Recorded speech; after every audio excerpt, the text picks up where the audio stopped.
ရုတ်တရက်ဆိုသလိုသူစည်းလာတဲ့တင်မောဟာပင်လယ်ပြင်မှာဆက်မရွေးတော့ပဲရပ်တန့်သွားတာကိုအမျိုးသားတယောက်သတိထားမိလိုက်ပါတယ်တကယ်တော့သူဟာရေအောက်ထဲနစ်မြုပ်နေတဲ့မြို့ပြဟောင်းကြီးရဲ့အပေါ်မှာမျောနေတာပါသူ့ရဲ့တင်မောအောက်မှာတင်မြင်မာတဲ့အဆောက်အုံကြီးတစ်ခုရဲ့အမိုးကိုမြင်နေရပါတယ်ဒါကိုမြင်လိုက်ရတဲ့အခါသူဟာထိတ်လန့်တကြားနဲ့ဘေးပတ်ဝန်းကျင်ကိုလှည့်ကြည့်လိုက်ပါတယ်တစ်ချိန်ကလူဦးရေထူထပ်စီကားခဲ့တဲ့မြို့ကြီးဟာအခုတော့အထက်မြင့်အဆောက်အုံထိပ်ဖျားချို့ပဲရေပေါ်မှာကျန်ပါတော့တယ်အရာအလုံးဟာပင်လယ်ရေအောက်ထဲနစ်မြုပ်သွားခဲ့ပါပြီဒီမြို့ကြီးဟာဘလို့ဘေးအန္တရာယ်ဆိုးကြီးနဲ့ကြုံခဲ့ရတာလဲတညာရဲနဲ့အရာအလုံးကိုဖျက်ဆီးပစ်နိုင်တဲ့ကပ်ဘေးကဘာဖြစ်မလဲတကယ်တော့ဒီပျက်စီးခြင်းတွေဟာလွန်ခဲ့တဲ့9နှစ်ကစတင်ခဲ့တာပါကောင်းကင်မှာမီးလုံးကြီးတွေလိုတောက်ပနေတဲ့ကျဲတကွန်းတစ်ခုအချင်းချင်းတိုက်မိရာကနေကဘာမြေနဲ့ကြောက်စရာကောင်းတဲ့မီးတောက်တွေပြန့်နှံ့သွားခဲ့ပါတယ်နိုင်ပိုင်းအတွင်းမှာတင်ကဘာလူဦးရေရဲ့80%ဟာပျောက်ကွယ်သွားခဲ့ရပါတယ်9နှစ်ကြာတဲ့အထိကဘာမြေဟာဒီတန်ရာတွေကနေနာလန်မထူနိုင်သေးပဲနှစ်ချိုက်စွာအိပ်ပျော်နေတယ်လို့ငြိမ်သက်နေပါတယ်ကျဲတကွန်းရဲ့အပိုင်းအစတွေဟာကဘာပတ်လန်ထဲမှာလဲပတ်နေတော့မှာပဲအသက်ရှင်ကျန်ရစ်သူတွေဟာဘဝတစ်ကိုပြန်ဆဖို့စူးစမ်းကြပေမဲ့ကဘာကြီးကသူတို့ကိုနောက်ထပ်အခွင့်အရေးပေးမှာမဟုတ်ဘူးဆိုတာမကြခင်မှာပဲသိလိုက်ရပါတယ်နေရာအနှံ့မှာပြန့်နှံ့နေတဲ့ရောင်ခြည်သစ်မှု radiation တွေဟာလူကြီးတွေကိုချက်ချင်းသေစေနိုင်ပါတယ်ဒါပေမဲ့အံ့ဩစရာကောင်းတာကတချို့နေရာတွေဟာဘာမှမဖြစ်ခဲ့တဲ့လိုမျိုးစိမ့်လန်းဆိုပြီးနေတော့မှာပဲအဲ့ဒီဘေးကင်းရနေရာတွေကိုရှာဖွေဖို့ကအသက်ရှင်ကျန်ရစ်သူတွေအတွက်နောက်ဆုံးမျှော်လင့်ချက်ဖြစ်လာပါတယ်ဂျွန်နဲ့သူ့မိသားစုဟာမြေအောက်ဘန်ကဘန်ကာတစ်ခုထဲမှာ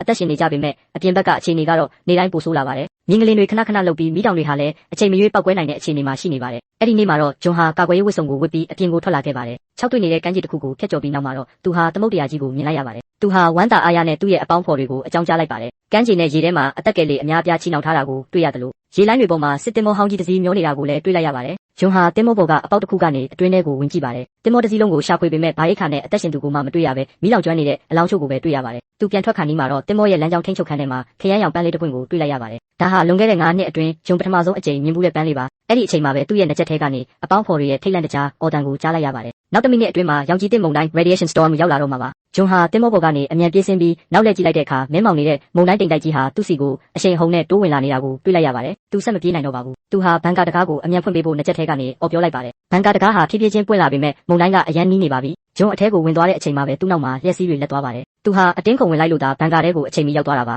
ဘန်ကာထဲရောက်မှဂျွန်ဟာအသက်ကိုဝါဝရှူလိုက်နိုင်ပြီးအားလုံးဘေးကင်းနေတာကိုတွေ့ရပါတယ်သူတို့တွေဟာကြောက်လန့်ပြီးတုန်ရင်နေကြပေမဲ့ဂျွန်ကအခုတော့ငါတို့ဘေးကင်းသွားပြီဒါပေမဲ့ငါတို့စိတ်လန့်တဲ့နေရာတွေကိုရောက်အောင်သွားရမယ်လို့ပြောလိုက်ပါတယ်သူတို့တွေဟာဘန်ကာထဲကနေထွက်လာပြီးရှေ့ကိုဖြည်းဖြည်းချင်းဆက်လျှောက်လာခဲ့ကြပါတယ်ဒါပေမဲ့သူတို့ရဲ့အဝေးတနေရာမှာတော့မဲမောင်နေတဲ့မုန်တိုင်းလိုင်းကြီးတွေကနောက်ကနေဂျွန်နဲ့သူ့မိသားစုဟာစိတ်လန့်တဲ့ဘေးကင်းရာနယ်မြေကိုရောက်အောင်သွားနိုင်မှာမလား